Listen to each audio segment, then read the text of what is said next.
안녕하세요. 저는 평범한 40대 초반의 여성입니다. 저는 한번 이혼한 전적이 있는데요. 정말 어이없는 시부모의 행태와 남의 편임이 틀림없는 남편의 합작이었어요. 처음에는 시댁 때문에 스트레스를 많이 받았지만 뒤로 갈수록 남편에게 더 큰 배신감을 느껴야 했죠. 오늘은 그에 대한 이야기를 해보려 합니다. 남편과 저는 같은 직장에서 만났어요. 이름만 대면 아는 대기업에서 만나 사랑을 나누었으니 남들은 시집 잘 간다고 축하해주기도 했어요. 저는 원래 시골에서 나고 자랐는데 대학을 서울로 오면서 대기업에 취직한 케이스였어요. 당연히 저희 부모님은 시골에 계셨고요. 남들은 시골에서 올라왔다고 하면 부모가 농사 짓는다고 생각하며 힘들게 살았을 거라고 생각하지만 사실 저는 그런 생활과는 거리가 멀었어요. 할아버지 때부터 저희 집안은 동네 유지였고 땅과 건물을 여럿 가지고 있는 알부자였거든요. 아버지는 심지어 농사 짓는 분도 아니셨어요. 도시 쪽에 얻은 부동산으로 임대 수익을 얻으며 생활하셨거든요. 그래서 어린 시절부터 가난하게 살지는 않았어요. 다만 부모님 두 분 다 알뜰한 분들이라 허투루 돈을 쓰신 적은 거의 없었어요. 아버지도 자잘하게 돈을 쓰는 일은 거의 없으셨고 한 번 돈을 쓸 때는 통 크게 쓰는 편이었어요. 딸, 돈을 쓸 때는 말이다. 무조건 남들이 우와 하고 감탄할 만큼 써야 해. 그리고 쓰지 않을 때는 악착같이 아껴야 하고 왜인지 알겠어? 돈을 써야 할 때 찔끔찔끔 쓰면 해주고도 욕을 먹거나 상대방이 내가 도움을 줬다는 사실을 잊게 되는 일이 허다하거든. 그러니까 절대로 돈 쓸 때는 아끼지 말거라. 그리고 상대방이 나를 무시하는 것처럼 보일 때도 큰 돈을 써서 내가 쉬운 인간이 아니라는 걸 보여줘야 한다. 선수 필승, 그거야 그거. 그게 아버지의 입버릇이었어요. 돈을 쓰려면 남들이 다 감탄할 만큼 크게 쓰고 쓰지 않을 때는 악착같이 아끼라는 거요. 여하튼 그런 부모님 밑에서 자라 서울에 올라오니 참으로 부드럽고 나긋나긋한 남자들이 많더군요. 남편은 그런 면에서 탁월한 사람이었어요. 착실하고 순한 사람이었죠. 저는 순한 사람은 아니었어요. 부모님의 가르침 덕분에 기가 세고 크게 외부의 자극에 흔들림 없는 어른으로 컸거든요. 그런 제게 남편의 그 상냥함은 정말 별 3개였어요. 그래서 더 끌렸던 건지도 모르죠. 그런 성격이 어디서 나온 건지 알았더라면 분명 이렇게까지 끌리지 못했을 거예요. 하지만 사랑이라는 게 그렇잖아요. 사람을 눈 멀게 만드는 것이니까요. 그렇게 남편은 제게 결혼에 대해 진지하게 이야기했고 저도 결혼을 긍정적으로 생각하기로 했어요. 그렇게 저희는 드디어 상견례를 하게 됐어요. 아유, 멀리서 오시느라 고생하셨어요. 그래도 깡촌에 있다가 도시 오니까 볼 것 많아서 좋으시죠? 있는 동안 관광이라도 많이 하고 가세요. 시골에서는 이런 거 볼 일도 없을 거잖아요. 안 그래요? 그 말에 기분이 확 나빠졌어요. 깡촌과 시골이라는 말을 하며 은근히 지방 사는 부모님을 무시하는 것 같은 기분이 들었거든요. 게다가 친정 부모님을 앞에 두고도 머리끝부터 발끝까지 훑어 내려가며 두 분의 차림을 확인하는 것 같은 눈길도 마음에 안 들었어요. 그리고 그분들의 눈이 저희 어머니가 가진 명품 가방에 눈길을 주더군요.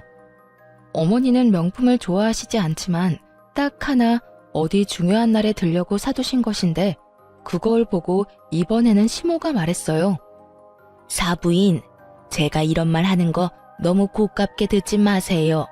그런데 아무래도 이건 좀 아니라서 도시에서 이렇게 가짜 가방을 메고 다니면 사람들이 흉을 봐요. 비싼 거 흉내내서 들고 다니려고 하지 말고 사부인한테 맞는 걸 들고 다니세요. 아니면 교양 없는 사람들이 꼭 한 소리 한다니까요. 제가 어머니를 매장에 직접 모시고 가서 산 가방이었는데 마치 짝퉁이라고 확신하는 시모의 발언은 그야말로 본인 말대로 교양 없이 느껴졌어요. 그 와중에 저와 남편은 그 사이에 끼어들지도 못하고 당황한 모습으로 조마조마하게 그 모습을 지켜볼 뿐이었어요. 그때 저희 아버지가 그러더군요. 가방은 매장에서 직접 산 물건입니다. 그런데 가짜를 운운하신 걸 보면 사부인께서는 보는 눈이 없으신 것 같군요.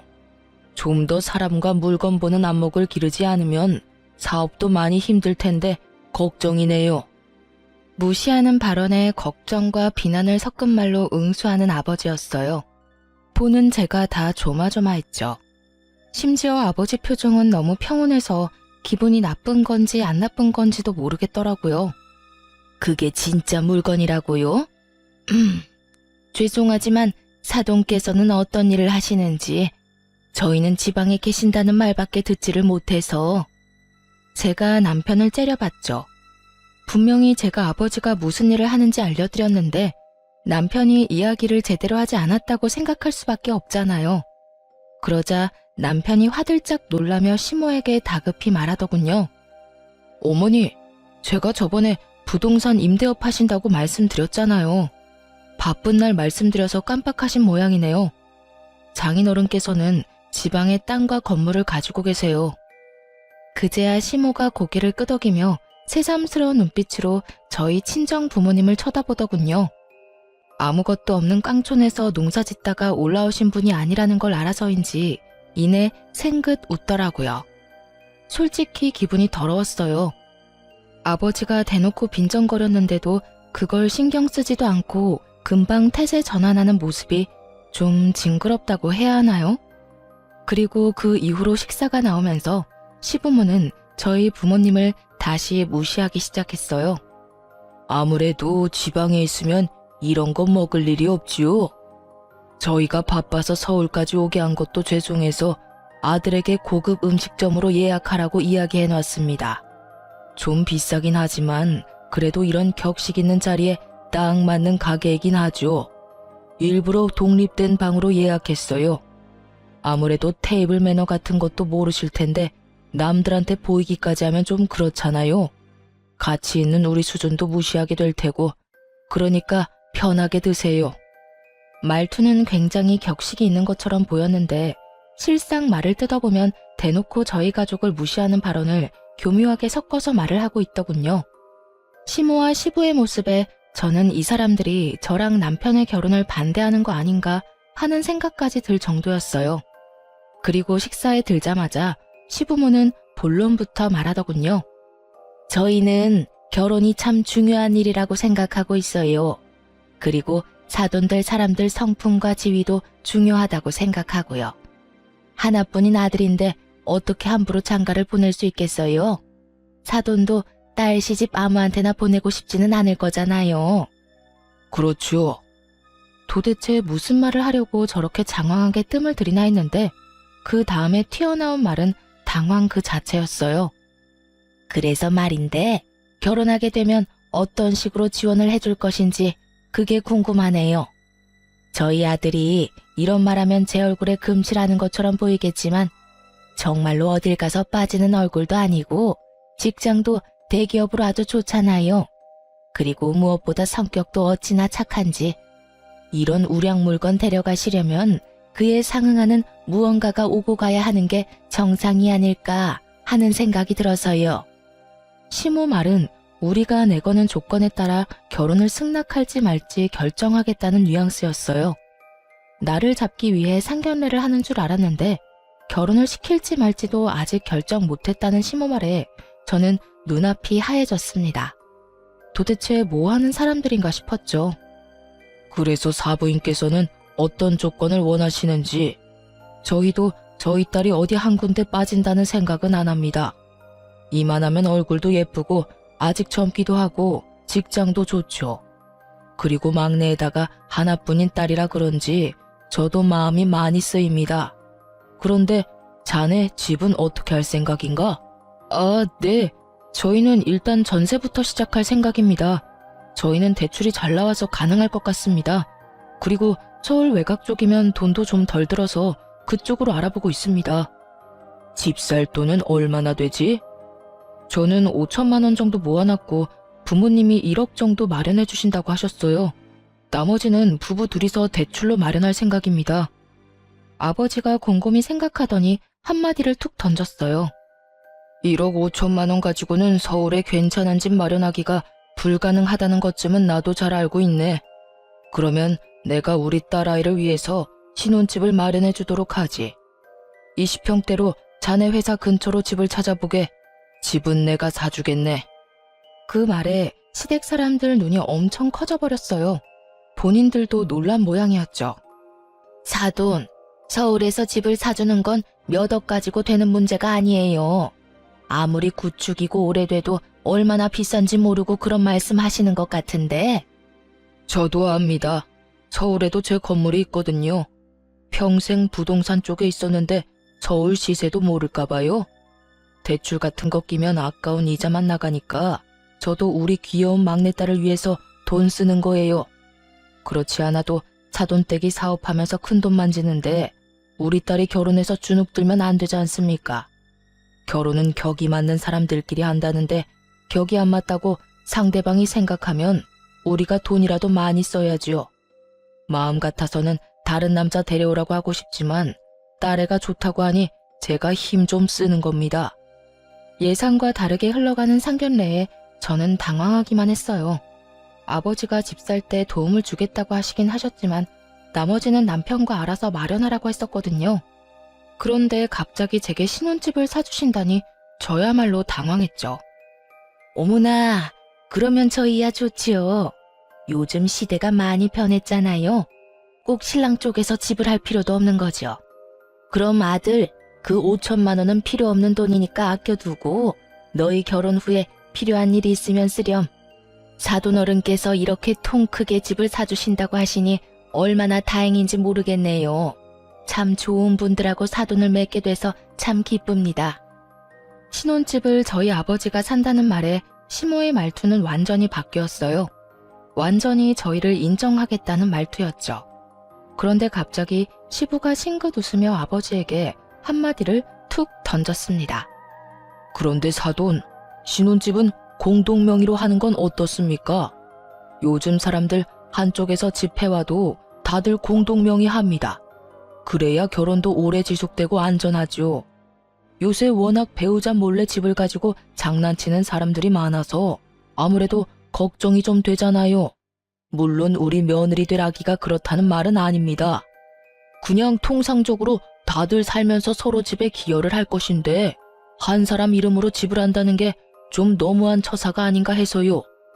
지금 저희 딸이 그런 장난질이나 할 사람처럼 보입니까? 그리고 억짜리 집도 아니고 몇십억이나 되는 집을 돈 한 푼 내지 않은 사위에게 지분을 내준다는 것도 너무 날로 먹으려는 것처럼 보이는데요. 사돈께서 농담을 하는 건지 진담을 하는 건지 모르겠군요. 만약 공동명의로 꼭 하셔야겠으면 저는 빠지겠습니다. 집을 사주지 않을 테니 알아서 하시는 게 나을 것 같군요. 아니요, 아닙니다. 당연히 농담이었죠. 조크였습니다, 조크. 요즘 워낙 세상이 흉흉해서 말이죠. 그냥 농담이었으니 걱정하지 마시죠. 정말로 농담이었다는 듯 웃으며 이야기하는 시부를 보며 아버지는 묵묵히 그 자리에서 식사만 했어요. 마음에 안 들어하는 모습이 역력했죠. 저는 시부모 때문에 이 상견례를 망쳐버렸다고 생각했어요. 결혼을 못할지도 모르겠다는 생각도 들었죠. 남편도 당황한 기색이 가득했고 저는 시부모 때문에 우리 결혼이 틀어질까봐 밥도 제대로 삼키지를 못했어요. 그렇게 간간히 시모와 저희 친정엄마의 대화만 오가던 상견례가 끝이 났어요. 저는 저희 부모님을 호텔에 모셔드리러 나왔고 남편은 남편대로 시댁 식구들을 집에 데려다 주러 갔어요. 저희 가족만 남았을 때 아버지가 그러더군요. 딸, 사위 될 남자 괜찮은 거 맞냐? 저런 생각 없는 인간들 밑에서 제대로 된 아들이 나올 리는 없는데 참 이상하네. 내가 저번에 봤을 때 사위는 참 겸손하고 순수해 보이던데 부모들은 왜 저렇게 무례하지? 나도 저번에 시댁에 인사드리러 갔을 때는 저 정도가 아니었어요. 상견례라고 힘 좀 주셨나? 근데 아빠, 집을 사준다니 그거 엄마랑 이야기된 거 맞아요? 옆에 있던 친정엄마는 고개를 절레절레 저었어요.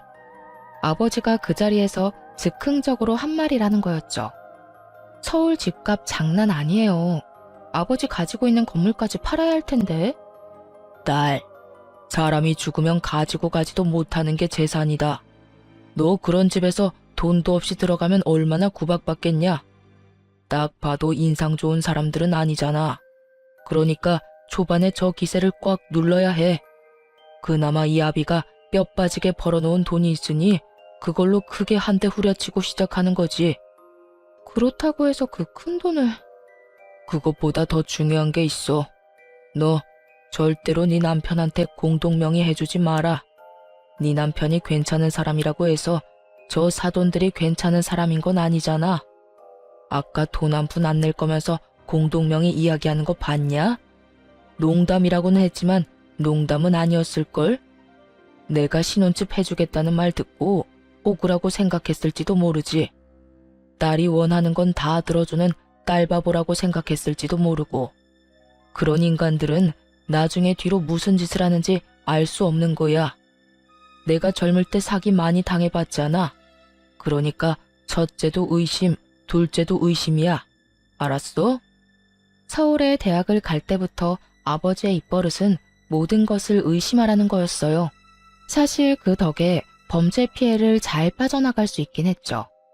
서울이 이상한 곳이라기보다는 엄청난 사람이 여기저기서 몰려오니 확률적으로 범죄를 맞닥뜨릴 일도 많다는 거거든요.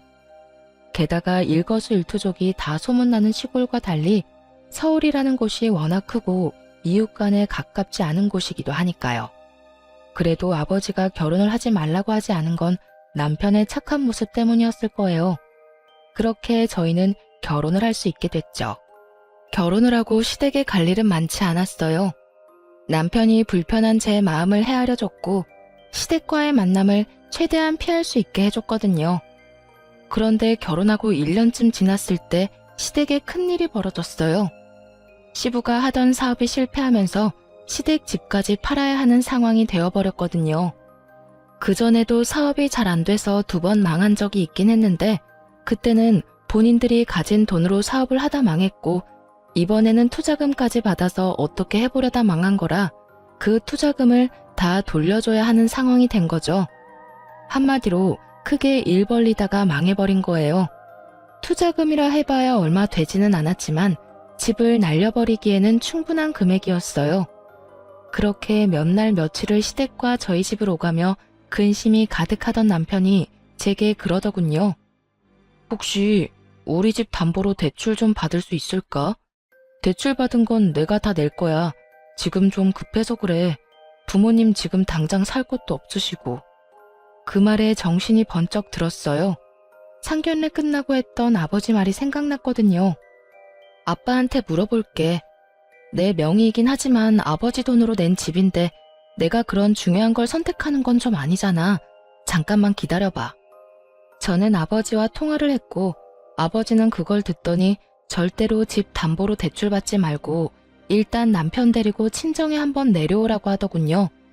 그렇게 남편을 데리고 친정에 갔어요. 남편은 저희 아버지가 혼날 거라고 생각했는지 안절부절 못하는 모습이었어요. 그래, 자네 돈이 필요하다고?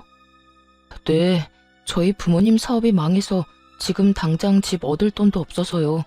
집을 담보로 대출을 받으려고 하는데 장인어른 허락을 받아야 한다고 해서.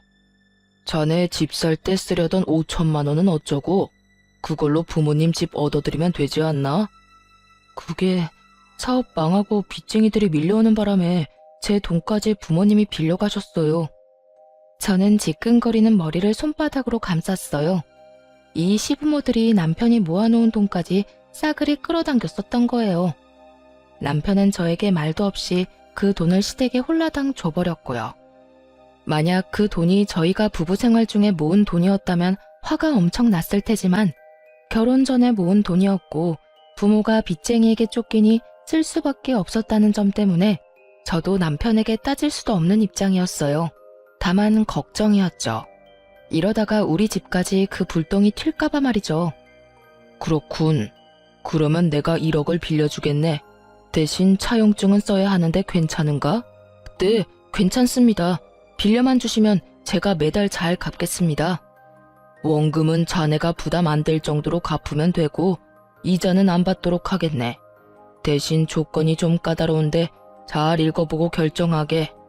저와 남편이 차용증에 쓰인 내용을 읽어봤는데 2가지 항목이 밑에 추가로 적혀 있었어요. 한 가지는 신혼집을 담보로 대출을 받게 되면 일시 상환을 해야 한다는 조건이었고, 저와 남편이 이혼을 하게 되면 또 일시 상환을 해야 한다는 거였죠. 아무래도 내가 임대업 하면서 사기를 하도 많이 당해서 이런 계약서나 차용증은 좀 꼼꼼하게 쓰는 편이네. 어떻게든 허점을 이용해서 빠져나가려는 사람이 많거든. 그렇군요. 저는 괜찮습니다, 장인어른. 저희가 이제 막 결혼했는데 헤어질 일도 없고 신혼집도 아내 명의이니 아내 허락 없이는 어떻게 하지도 못합니다. 매달 원금만 조금씩 갚아도 되는 조건이면 다른 어떤 곳에서 빌리는 것보다 훨씬 좋은 조건인데요. 저희 상황 생각해 주셔서 이렇게 빌려주시는 거 너무 감사합니다. 남편은 호언장담을 하며 도장을 꾹 찍더군요. 결혼한 지 1년밖에 안 됐으니 어찌 보면 당연한 거였죠. 저도 이혼할 생각은 없었으니까요. 그래서 아버지가 남편을 도와주려 하는 것에 감사했어요. 꼼꼼하게 써넣은 항목들도 저희가 지키기 쉬운 것들로 넣어준 거라고 생각했어요. 남편은 그 돈을 가지고 시부에게 바로 집을 하나 얻어줬습니다. 1억에 대출까지 껴서 겨우 전셋집을 얻을 수 있었어요. 어머니, 아버지, 장인어른께서 무이자로 돈을 안 빌려주셨으면 진짜 이 집도 못 구할 뻔했어요. 다음에 선물 사들고 찾아뵙기로 했어요. 이 사람한테도 더 잘해야겠다 싶고요. 남편이 그 말을 하며 저를 바라보며 싱긋 웃었어요. 저도 그런 남편을 향해 웃어 보였어요. 아버지의 호의 덕분에 급한 불을 끄게 됐으니 저도 마음이 좀 홀가분했거든요. 그런데 그런 제 마음에 시모가 찬물을 탁 끼얹더군요. 그래? 1억이 뭐 큰 돈은 아니지. 그리고 그 돈 빌려준 게 사돈 어른이지 며느리는 아니지 않니? 얘한테 잘해줄 건 뭐야? 너 돈 때문에 잡혀 살면 안 된다. 도와줄만 하니까 도와준 거야. 너 보고 도와준 걸 며느리 덕으로 돌리는 것도 이상하고. 그리고 며느라가, 너도 네 아버지 돈으로 우리한테 생색낼 생각은 하지 마라. 그 돈이 네 돈은 아니지 않니? 나는 며느리 눈치 보며 살 생각은 없어. 어차피 그 돈도 그냥 준 게 아니라 빌려준 거고 원금 꼬박꼬박 갚을 건데 우리가 너희 가족한테 굽실거리는 것도 이상하잖아. 그치? 시모의 말에 저는 입을 다물지 못했어요. 참, 사람 도와주고 이런 식으로 취급받을 줄이야. 그런데 그 뒤가 더 문제였어요. 그리고 이번에 김장해야 하는데 우리는 이사 때문에 힘들 것 같으니 너 혼자 김장 좀 해서 김치 보내거라. 나는 가게에서 파는 김치는 맛이 없어서 못 먹거든. 그리고 젓갈 많이 들어간 것도 못 먹으니까 참고하고. 아, 그래도 한 30포기는 넘게 해야 할 거야. 우리 집에 10포기, 너희 10포기, 할머니네 10포기. 다 되면 집으로 갖다 줘. 알겠니? 그 이야기를 듣는데 완전 골이 띵하더군요. 같이 하자고 했으면 이 정도로 열받지는 않았을 겁니다. 저희 집도 시골에서 김장 엄청 많이 하거든요. 그런데 그걸 혼자서 하는 건 절대 아니었어요. 김치를 가져갈 사람들은 다들 모여서 함께 하는 거였으니까요. 그런데 저더러 혼자 30포기를 하라니 저는 알겠다고 말하고 김장은 8포기만 했어요. 저희 먹을 것만 해서 김치 냉장고에 넣어두고 시댁과 시조모 댁에 보낼 김치는 인터넷으로 주문했어요. 그리고 2분 주소를 남편에게 알아내서 김치를 보내드렸죠. 이틀 뒤에 시모에게서 전화가 왔습니다. 야, 너 이게 뭐 하는 짓이야? 김치를 사서 보내? 내가 김장김치해서 보내라고 했지 사서 보내라고 했니? 어머님, 죄송한데 저 혼자 30포기는 못해요. 그래서 사서 보내드렸는데 문제라도 있으신가요?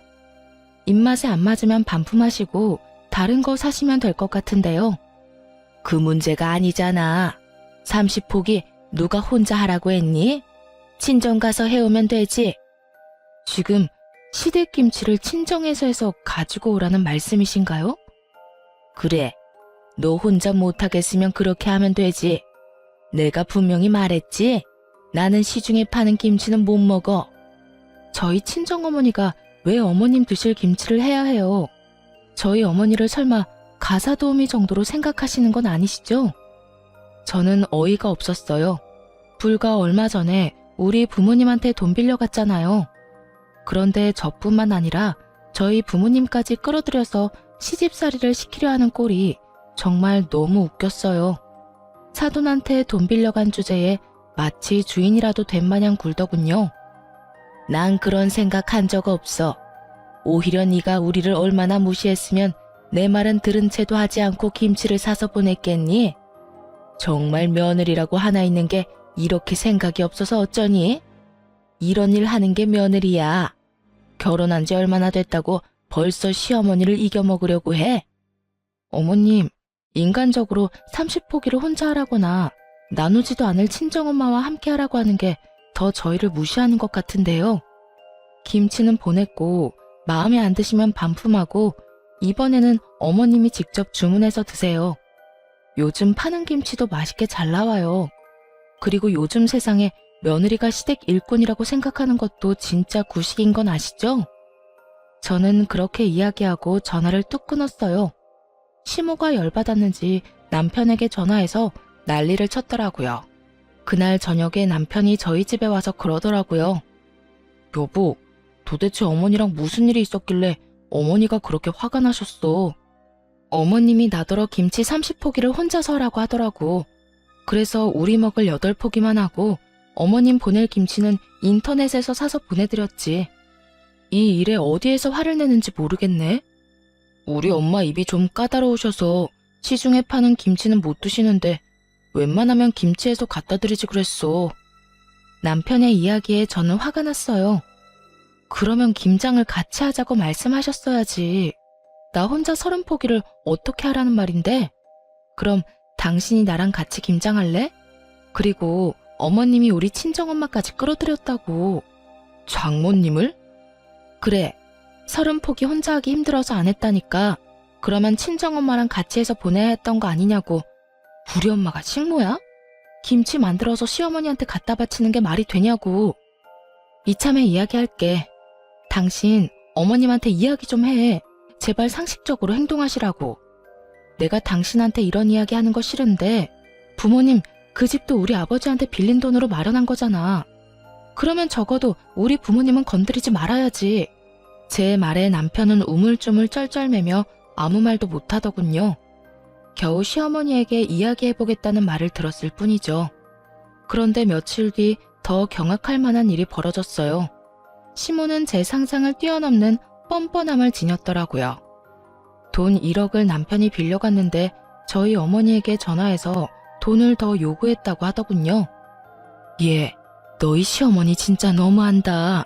우리더러 돈 많으니 돈 좀 더 달라며 돈 맡겨놓은 사람처럼 떼를 쓰는데 아휴, 내가 정신이 없어서 너희 아버지 바꿔줬더니 너희 아버지랑 싸우고 난리가 났어 얘. 저는 정신이 아득해지는 걸 느꼈어요. 결국 친정아버지가 화가 잔뜩 난 채로 저희 집에 찾아왔어요. 그리고는 시댁 어른들 불러오라며 난리였죠. 결국 남편에게 시부모님 모시고 오라고 전했어요. 남편은 화난 장인의 모습에 시모에게 도대체 무슨 짓을 저질렀냐고 물었고 시모는 자기는 잘못한 거 없다며 당당하게 저희 집에 왔더군요. 사부인, 아무리 그래도 이건 너무하지요. 어떻게 다짜고짜 와이프한테 전화해서 돈을 더 달라고 떼를 쓰실 수가 있습니까? 아니, 우리한테 돈 맡겨놨어요? 애들 신혼집도 제가 해줬고 사돈 빚쟁이한테 쫓긴다는 말에 1억 빌려준 것도 저입니다. 그런데 또 전화와서 돈을 빌려달라니요. 이 정도면 제가 많이 해드린 것 같은데 도대체 저희를 어떻게 생각하길래 그렇게 편하게 전화해서 돈을 빌려달라고 하십니까? 힘들 때 좀 도와달라는 게 뭐가 문제예요? 안 빌려주면 그만이지.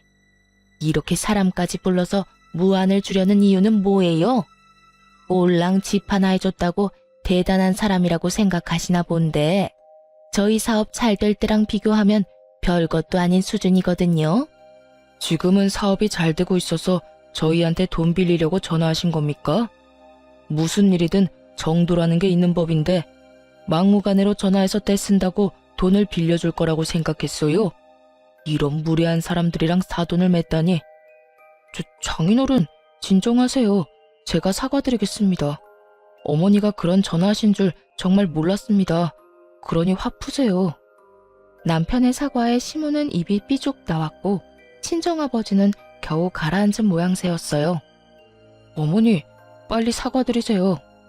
앞으로 연락 안 하면 되는 거잖아. 이런 일로 사과는 무슨 사과야.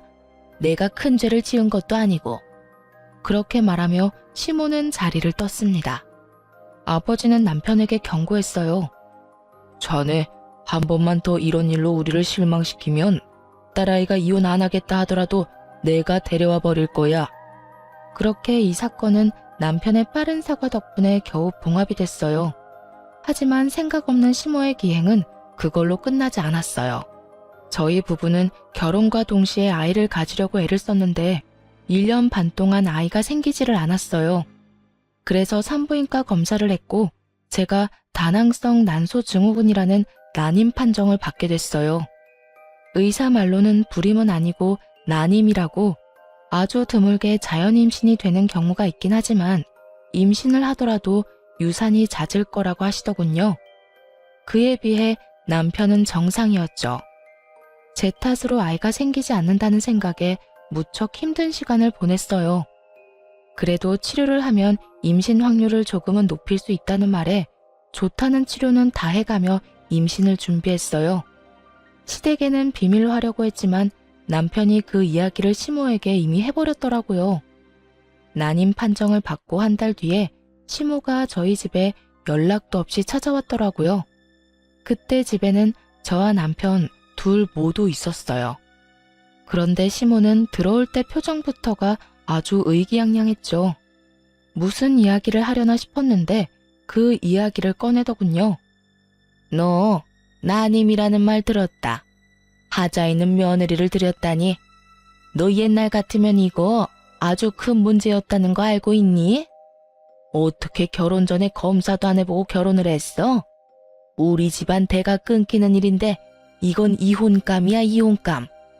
하자 있는 며느리, 이혼감. 이런 말을 듣고도 아무 말 못하고 있는 제가 정말 너무 싫고 화나고 열받았어요. 그런데 시모가 가만히 듣고만 있는 저를 보더니 한마디 더 하더군요. 네가 우리 집안에 이렇게 큰 누를 끼쳤으니 원래라면 이혼을 시켜야 맞는 일인데 내가 교양 있는 사람으로서 그런 짓은 못하지. 다 봐줄 테니 너도 우리 집안의 성의를 보여라. 그러면 문제 있는 너도 우리가 잘 품어줄 테니까. 성의요? 성의를 보이라는 말에 제가 되묻자 시모가 그러더군요. 당연히 성의를 보여야지. 한 5억 정도면 가능할 것 같은데 사실 5억도 작지. 네가 하는 짓이 우리 집안 대를 끊게 만든 건데 이 정도로 넘어가는 걸 다행으로 생각해야 하지 않겠니? 아, 그리고 이 신혼집도 공동 명의로 해놔. 우리 아들 아기를 얼마나 좋아하는지 알지? 그런 애가 평생 애 없이 살아야 하는데 당연히 그 정도는 해줘야 하지 않겠어? 이 엄청난 요구에 저는 그저 헛웃음만 나왔어요. 제가 악몽을 꾸고 있는 건 아닐까 착각할 정도였으니까요. 어머님, 제가 그 성의를 안 보여주면 어떻게 되는 건가요? 당연히 이혼이지. 너 대를 잇지 못하는 게 얼마나 큰 건지 몰라서 그래? 아들, 네가 말해봐라. 우리 집안이 어떤 집안이야? 애가 없으면 절대로 안 되는 집안 아니니? 당장 네 할아버지부터가 당장 이혼하라고 난리 날 거다. 당신 어머님 말에 동의하는 거야? 저는 허수아비처럼 서 있던 남편에게 물어봤어요. 어? 시모의 눈치를 보던 남편이 한참 망설이다 한마디 했어요. 나도 그렇게 생각해.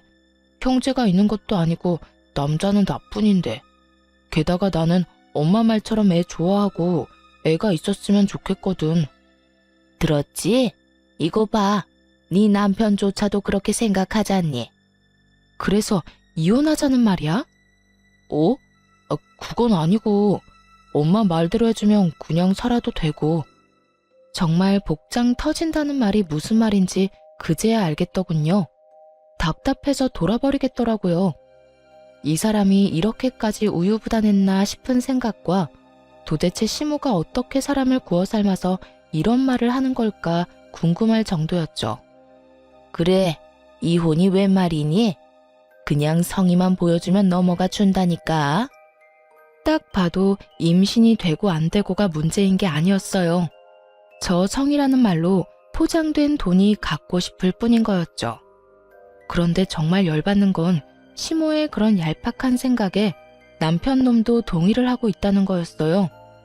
애가 좋아서 저와 이혼을 하고 다른 여자를 만나고 싶었다면 그냥 이혼을 하면 되는 일이었죠. 그런데 그런 말을 하면서 이혼은 안 하고 그냥 살자니 돈 때문인 게 너무 티가 나잖아요.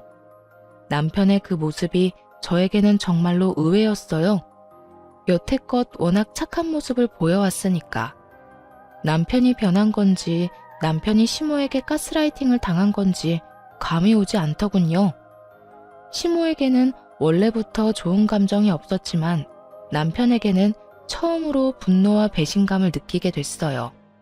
그리고 이쯤 되니 그냥 다 포기해버리고 싶었어요. 이혼한다 해도 저한테 불리할 건 전혀 없으니까요. 그냥 이혼할게요. 당신도 애가 가지고 싶다며. 그러면 나랑 이혼하고 다른 여자 만나. 저의 이혼 선언에 시모가 깜짝 놀라더군요. 너 정말 이혼할 거야? 이혼하면 너한테 불리한 거 알고 있니? 너 임신 안 되는 것도 이혼 사유다.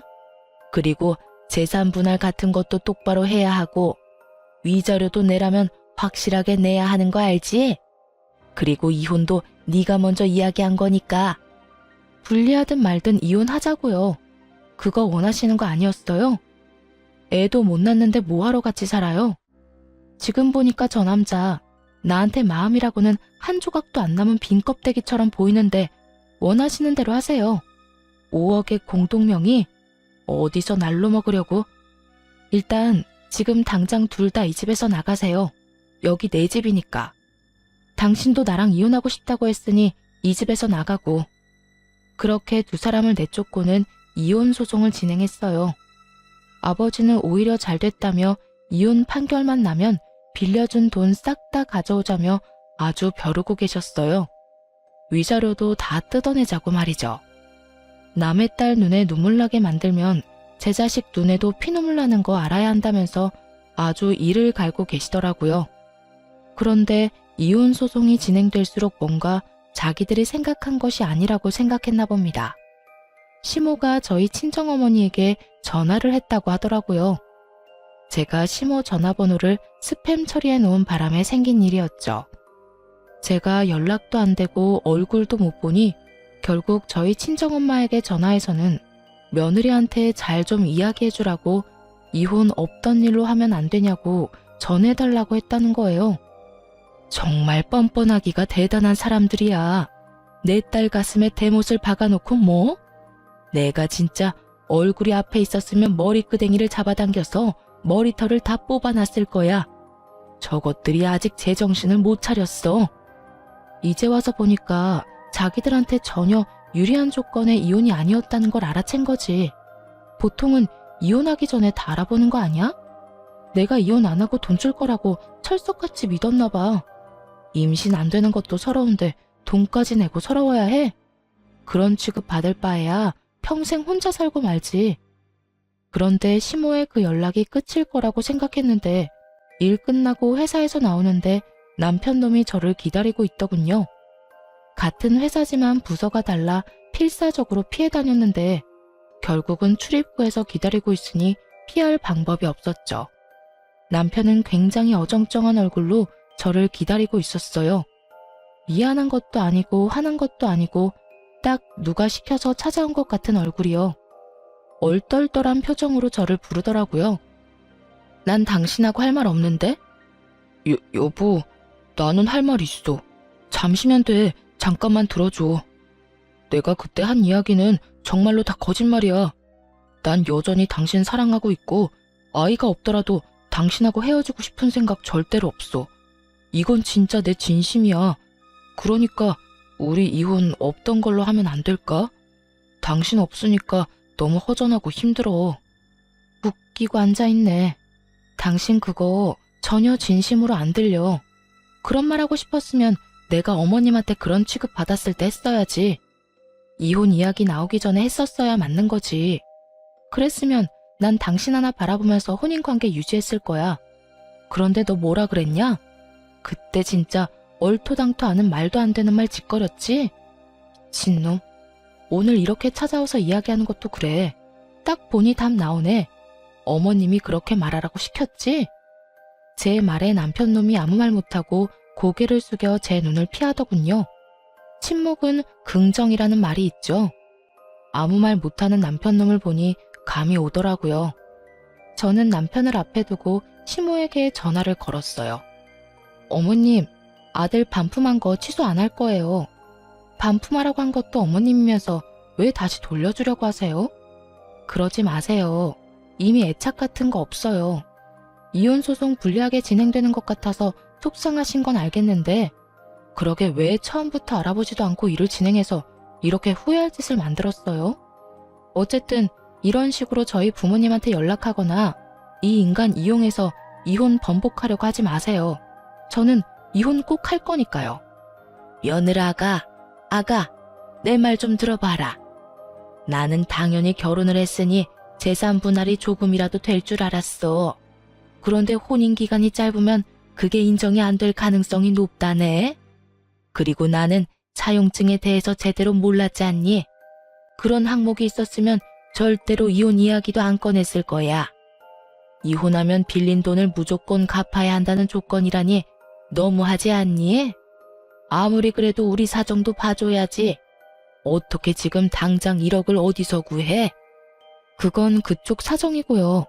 아주 호언장담을 하면서 도장을 찍은 건 남편이고 그 호언장담도 깨가며 이혼 원한 것도 남편이거든요. 이혼 등떠민 건 어머니고요. 그래, 그건 나도 인정하마. 하지만 그런 조건에 대해 상세하게 이야기 안 해준 네 잘못도 있지. 애는 없어도 된다. 얘야, 그러니까 이혼만은 좀 어떻게 안 되겠니? 나는 이혼 안 하는 게 훨씬 좋은 것 같아. 왜요? 저는 하는 게 좋을 것 같은데요. 난임이라는 거 하나만으로 저를 하자 있는 인간으로 몰아서 친정의 돈까지 뜯어내려고 하더니 결국 가지고 있는 모든 걸 잃으셨네요. 그냥 가만히 아들 부부 놔뒀으면 그래도 빌린 돈은 보전할 수 있었을 텐데.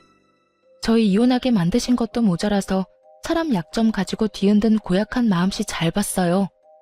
그래도 결혼 초반에 알게 돼서 천만다행이에요. 잘못했으면 저도 못 빠져나올 뻔했으니까요.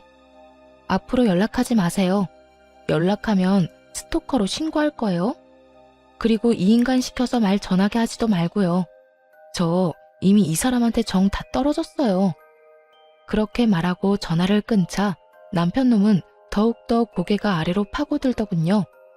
이 인간이 이 정도로 마마 보일 줄은 결혼할 때만 해도 몰랐어요. 그냥 남 생각 잘하는 착한 사람이라고 생각했는데 제가 깜빡 속았던 거예요. 앞으로 이런 일로 내 앞에 얼굴 보이지 마. 재수없으니까. 내가 이런 말 했다고 화낼 건 아니지? 너 딱 재수없게 행동했잖아. 애가 가지고 싶어서 이혼을 하고 싶어? 입에 침이라도 바르고 거짓말을 해. 부모 말 그대로 전달하는 앵무새 같은 인간아. 너 같은 마마보이하고 결혼한 게 내 인생의 유일한 오점이야. 그렇게 쏘아붙이고 뒤도 돌아보지 않고 남편을 내버려 두고 나왔어요. 그리고 이혼 판결 나고 저는 직장 지인들에게 이혼 사실을 알렸어요. 결국 난임을 이유로 이혼까지 요구했다는 게 소문나기 시작하면서 남편의 회사 내 입지도 확 줄어들어 버렸죠. 평판까지 나빠지게 됐고요. 그래도 좋은 직장이라 퇴사는 하지 않고 잘 버티고 있더군요. 그렇게 2년을 그 인간 얼굴을 가끔씩 마주치면서 일을 다녀야 했어요. 그것도 저에게는 굉장히 곤혹스러운 일이었죠. 그렇지만 저는 이혼 2년 만에 재혼에 성공하게 됐어요. 정말 기적 같은 일이 벌어졌거든요. 난임이라고 자연임신이 힘들 거라는 의사의 말이 있었지만 자연임신에 성공했거든요. 남편과 헤어지고 만나던 연인이었어요. 난임이라는 걸 미리 이야기하고 만난 아주 좋은 사람이었고 어쩌다 보니 속도 위반으로 애가 생겨서 결혼을 하게 됐거든요. 저는 전 남편과 살던 집의 인테리어를 싹 다 고쳐서 다시 새로운 재혼남과 신혼집을 꾸렸어요. 게다가 임신 5개월에는 결혼식까지 했거든요. 저는 재혼이라 규모를 좀 작게 하긴 했지만요. 그런데 결혼식 직후에 전 남편이 저를 찾아와서 엄청 따지더라고요. 따님이라는 거 거짓말이었어? 너 딴 남자 만나려고 나한테 거짓말했지? 당신이 거짓말한 거면 우리 이혼은 무효라고, 무효. 이보세요. 저랑 인연 끝난 지 벌써 2년이 넘었어요. 뭘 거짓말하고 말 게 어디 있어? 너 의사 말 제대로 듣기는 했어? 불임이 아니라 난임이라고 했잖아. 자연임신 되는 케이스도 드물게 있다고. 다 듣고도 사람 불임 취급하면서 이혼하자고 한 게 누군데? 세상 모든 사람이 나한테 임신에 대해 의심해도 너만은 그딴 말하면 안 되지. 직접 듣고 봤으면서 어디서 헛수작이야? 그리고 나 버린 게 너잖아. 잊어버렸어? 아니면 기억을 너 좋을 대로 바꾸고 있는 거야? 나는 영원히 그거 못 잊어. 네가 한 그 정신 나간 소리. 그러니까 이제 와서 정신 나간 짓 하지 말고 여태 했던 것처럼 해. 내 앞에 나타나지 말라고. 그렇게 화를 내고 저는 돌아왔어요. 그리고 곧바로 출산 휴가에 들어갔어요. 복덩이 같은 아들을 낳고 나서야 회사 동료에게 이야기를 전해들을 수 있었어요. 전 남편 놈이 결국에는 회사를 그만두고 나갔다고 하더라고요. 제 이야기가 뭔가를 느꼈는지는 알 수 없지만 그래도 안 보고 사는 건 속이 시원했어요. 마마보이. 말로만 들었던 충격적인 사람들은 애초부터 거르는 게 맞는 것 같아요. 사람 착해 보이는 모습으로 눈을 속일 수 있으니 글 읽고 계신 분들도 주의를 기울이시는 게 좋을 거예요.